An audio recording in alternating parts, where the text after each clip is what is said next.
అన్ని రూల్స్ ఉన్నాయి, పర్ఫెక్ట్గా పాటిస్తారు అమెరికా అంటే అని అందరూ చెప్తుంటారు. తీరా చూస్తే అమెరికా అధ్యక్షుడి భవనానికే తీసుకెళ్లి కార్లతో గుద్దేసే వాళ్ళు ఉంటారు, అక్కడే కోడిగుడ్లు వేసేవాళ్ళు ఉంటారు. అది ఎక్కడ విచిత్రమైనటువంటి ప్రజాస్వామ్యం అర్థం కాదు. తాజాగా just a few weeks after a car rammed into the US president's motorcade, another vehicle crashed into a gate of Joe Biden's official residence, the White House.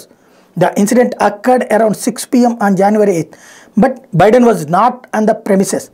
The Secret Service detained the driver and said that cause and manner of the incident were being investigated.